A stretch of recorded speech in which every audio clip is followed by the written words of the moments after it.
Hey everyone, we are finally back with another episode of Creative Spaces. In this episode, we are going to talk to Kevin Farzad. He has an amazing studio, awesome live room, has a nice sort of production room as well. We go through, talk about all the little bits and pieces that he uses. He's worked with a ton of awesome artists. So let's get into it and check out Kevin's Creative Space. Yeah, nice. So yeah, if you could tell us who you are, where we are, and what you do, and go from there. I'm Kevin Farzad. I'm a producer. We're at my home studio, which is called Friendly Studios, which is my wife's last name, Friendly. Nice. And we're in Eagle Rock, California. Yeah, and you probably, we were talking about this before, you probably have the most amount of live instruments. So what sort of sessions and what sort of stuff do you do in here? Work with a lot of singer-songwriters, sometimes duos, like maybe a band or something, but it is a lot of people who like play guitar, sing, play piano, sing. So it's nice to be able to play in this room together.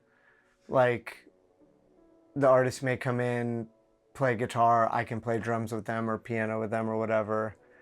And I do have too many things, but it's nice to have things where you're not exactly sure what, sound it's gonna make. And so there are a lot of little like happy accident machines. Nice. And you have, everything's kind of ready to go, isn't it? Like everything's plugged in, you can just kind of patch it in and you're good to go, sort of thing. It's to save time, especially if you got people.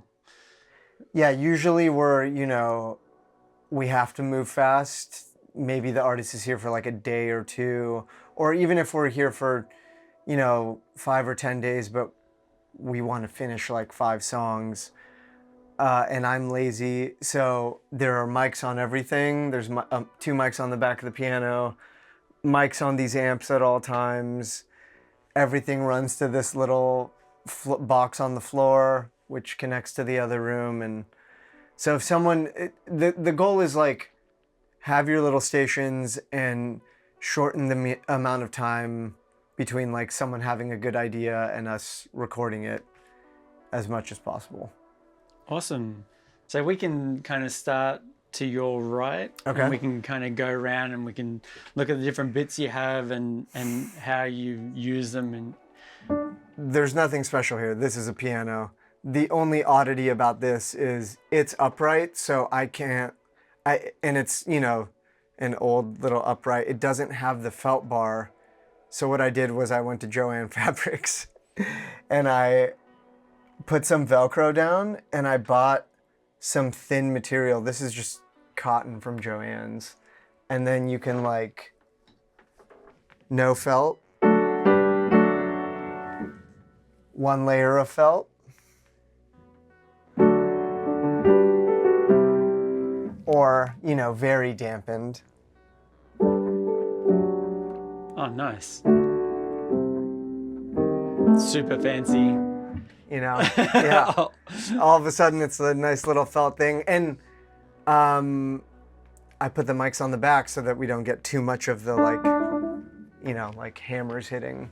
The one of my most used piano sounds is the Spitfire soft piano. It's great. I use that really all good. the time. Kind of sounds like the... Yeah. But you have the option. It's nice to have that, because sometimes you need to play the, like bright... Yeah. And this piano even it's dark even when it doesn't have too much of that. So it is nice. Like, you're like, I need to hit it loud and brightly. I'm going to take that off. This is a friend's Rhodes. Thank you, Joe, for leaving this here for years. There's this dude on Etsy who he converts old telephones into like actual microphones. Let's see if this works. could just sing it into the little amps. Not sure if this will work. Let's see. If it gets enough gain. Hello, hello, hello. Hey, hey. You can hear it just. Here it comes. Yo, yo, yo. Oh, and I'm pitching my voice. Hello, hello, hello. Yes. Anyway. I love those little ones. I made a bunch of like contact mics. That's great. Same sort of thing. Just kind of, what's it gonna make this weird sound when I use this sort of thing? Yeah. Disclaimer is I'm not a very good guitar player, but I do love. Oh. We've gotten so much use out of this thing, which is an old film reader amp that they sell at this great music store called Caveman. And I think there's this dude in Orange County, I forget his name, but he converts these. They used to use them to score films. I hope I have my history correct. And this guy converts them to tube amps. So they just break up really nicely.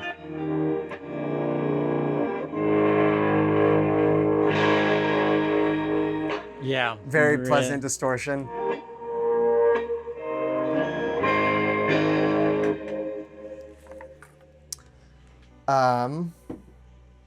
That concludes this portion of Too Many Toys. And I mean, there's even more shit too. I just don't. Like a Fender Deluxe is a Fender Deluxe. Sort Fender of thing. Deluxe is a Deluxe. This thing's very fun. Can I show you this really fast? Let's see. Yeah, I can. It's gonna make a lot of noise. Okay. Let's see. Is this gonna? Yeah. Okay. I think this will work.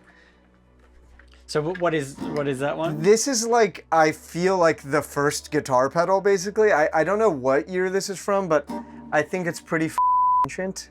And it just has so many fun effects. A little echo repeat. Change the speed of it.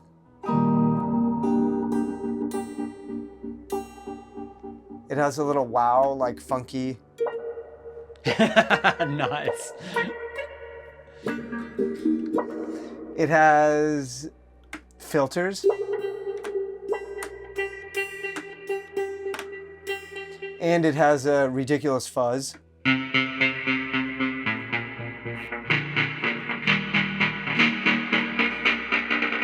And you can combine all these, you know.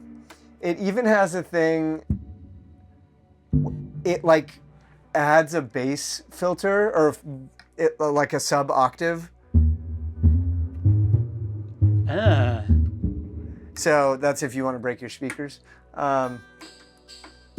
You can add drums to it. This is like, I can't play this kind of shit, but people who play like very funky, like, okay, no, this is not gonna work for me. But you know. People get the idea. They get the idea, yeah. Really fun. Anyway, fun little toy. And you've got we were talking about it before, the Alesis reverb. Yes. It's just like a crappy reverb. It's I love it. do better, but it's just the immediacy of having it. Yeah, it is another, like, I don't know exactly what it's gonna do. There's this artist I work with a lot, Valley Boy, who found this thing because apparently Jeff Buckley used it. That's his favorite artist.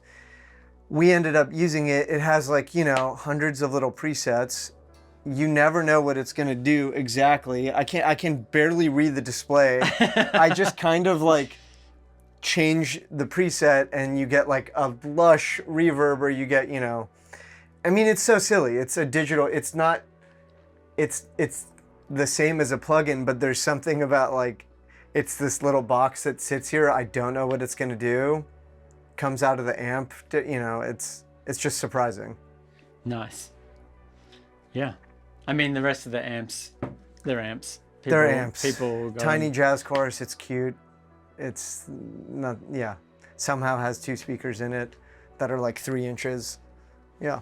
this is the other side of the room Yep. that we were just looking at, and this is obviously the drums, percussion, and other bits and bobs. Yeah. Yeah, this is like microphones, organization, whatever. I, again, like to leave everything set up over this. I mean, this is, again, actually loaned from my friend Joe. Shout out, Joe. Stereo ribbon mic over the drums. There's nothing special here. I mean, this is like a Beta 52 and an SM57. And, you know, fancy little tube mic under that cover there. But other than that, yeah, just having a mic, or having a drum set always set up and mic'd is a nice little luxury. Yeah, and you were saying you've got the little routing box for everything from this room. Yes, everything in this room connects to the other room. Again, the goal is like, oh, we have an idea, like, let's just play really fast. Okay, great, it's in the computer, let's move on, you know, without having to like patch a million things and set up a bunch of shit. Yeah. When you're working, especially when you're recording, do you have someone driving the computer? It just depends. Yeah, I often work with other producers, other songwriters. If there's someone here who can do it, that's ideal. If not, if it's me and like an artist, but they don't use the same DAW that I use, I just use the Logic Remote app. Yeah, I was gonna say, do you use the remote? Yeah. I sit here and I wish there were a couple things different about that app. Like, why can't I turn the click on and off from that app? Or maybe I can do that, but there's certain things I can't do from it. But yeah, I just sit here, hit record, stop, do a couple takes, go back in there. I don't know if you're familiar with Chrome Sparks, No. artist. He has like a decent sized studio, and he just has like a Bluetooth keyboard that he takes, and a mouse, and then he has like a little iPad monitor? screen. Oh, I should do that, because that is a Bluetooth keyboard and mouse. Yeah, so then you just have like another screen, and then you can just, and then you have a bit more control than like, okay, I have a limited amount I can do with this app. Wait, that's genius. Like, I could have another station right here. Yeah. Yeah, are you able to have like a Bluetooth screen, secondary screen? You can do it. There's like a third-party app thing. Oh my God. The guy that used to work for Apple made it, so you can have it with your iPad. That's amazing. That's genius. You're like, God damn it, now I have to spend more money. Yeah, now I have to spend more money, yeah. Is there... Oh yeah, some fun toys. This is a child's toy. It's called Frankie, because it looks like little Frankenstein. And it's just a sampler box. We can see what was in here. It's from a Valley Boy rehearsal. It's just a little bit looping. But you can add echo and pitch.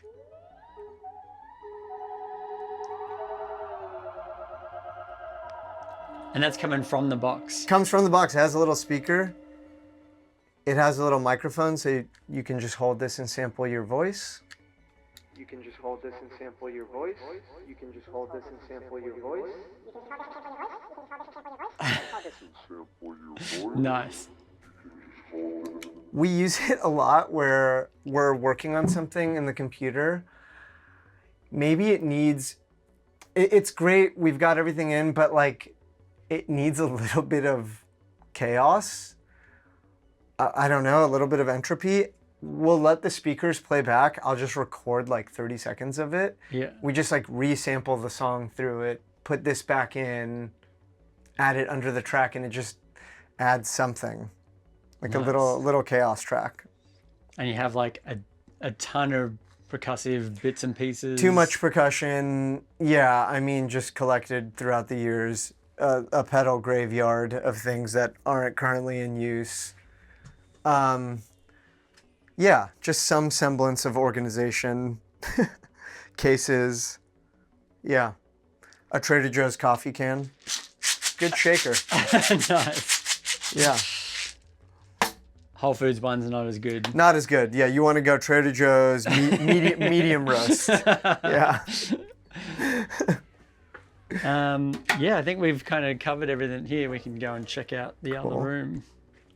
So this room is your main room, mix room, everything else, and everything else room, yeah.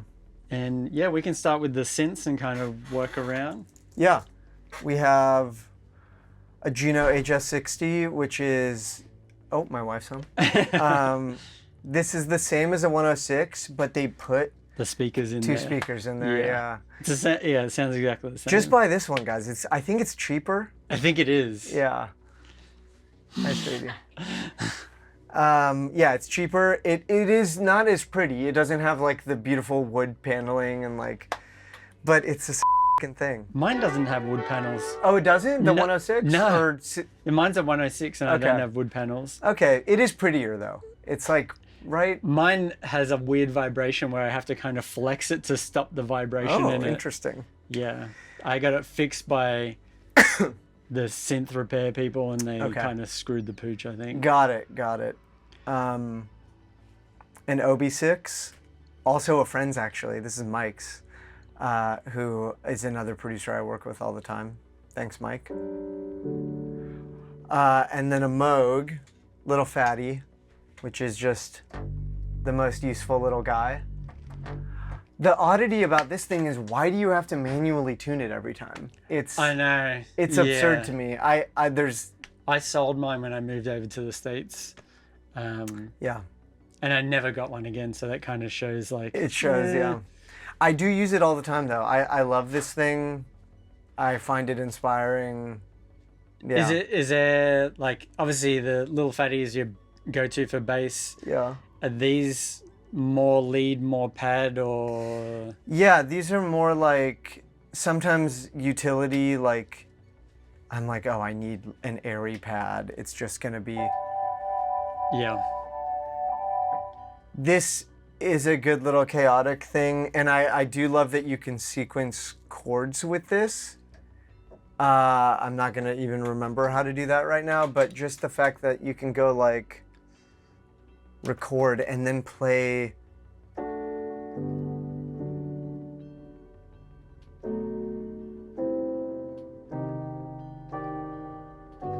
and then play it back. Okay, let me slow the tempo way down. You also didn't put breaks in there. Yeah. Yeah, so it's chaotic. But the fact that you can... Yeah, wait, the breaks, I forget, it's like one of these buttons, so I think if you go... Nope, not that one. Okay, let's try.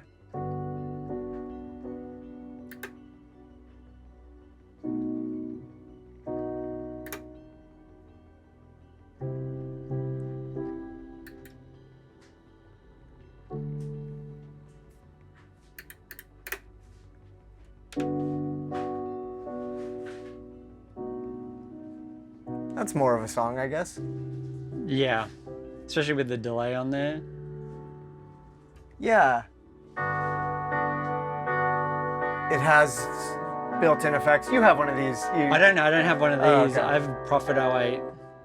I don't know how you make it. There's a way to make the voices reset so they don't like bleed. The chords don't bleed, you know? I forget. Yeah. Like it's Poly 2 on this, but you know what I mean? Like on this one, the beauty of like the... Say I have something with a really long release.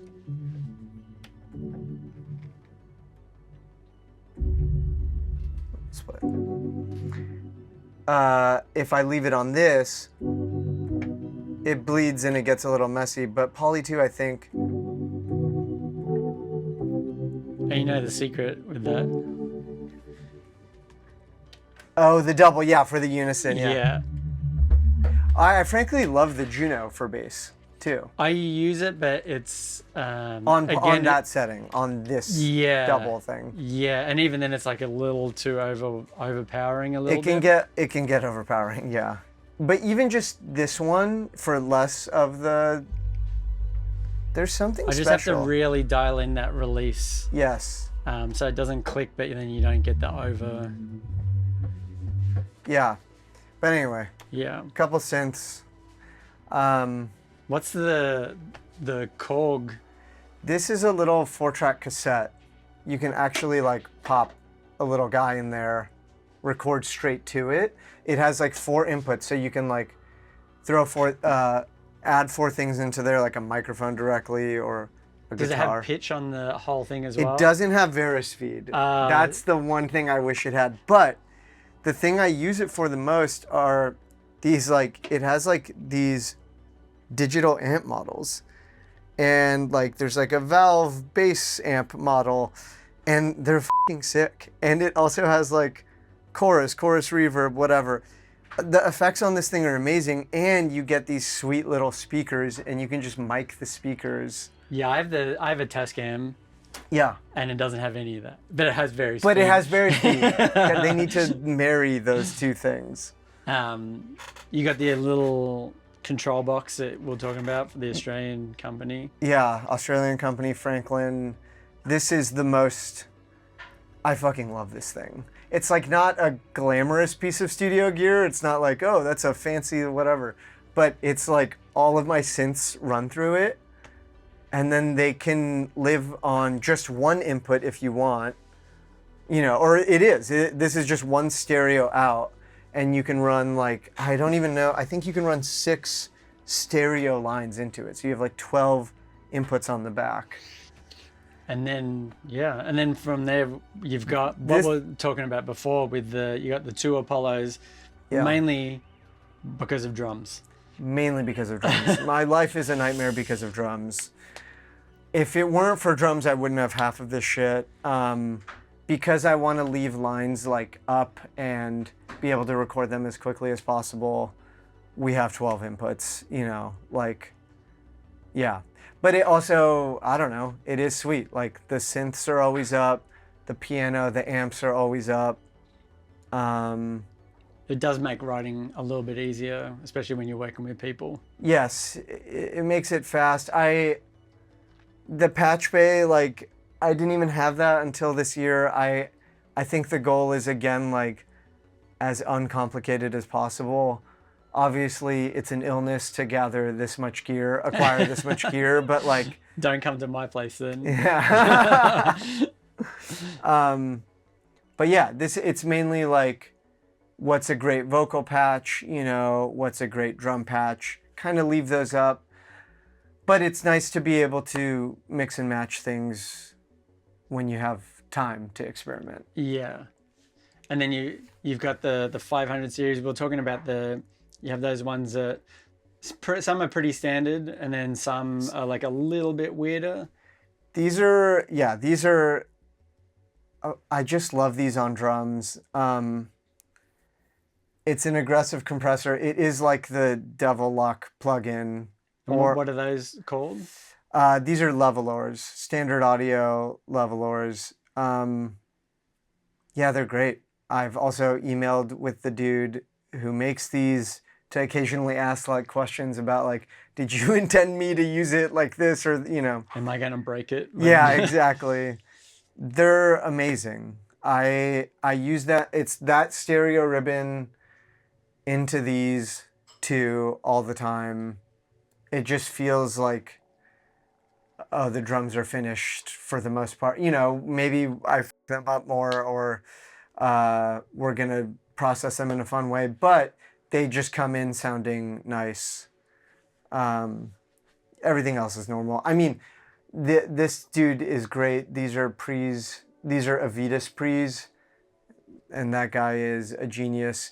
The thing that is so useful about these is there's a send and receive built into it. So anytime we're like, that sounds fun, and someone's like, can we run it to the Space Echo? You just patch. I can just patch into this pre and go out of it into the Space Echo. Oh, nice. Back into it. It's so useful. Or like drums, drums go into it, go out of it into guitar pedals, come back in. Nice. That kind of thing, you know.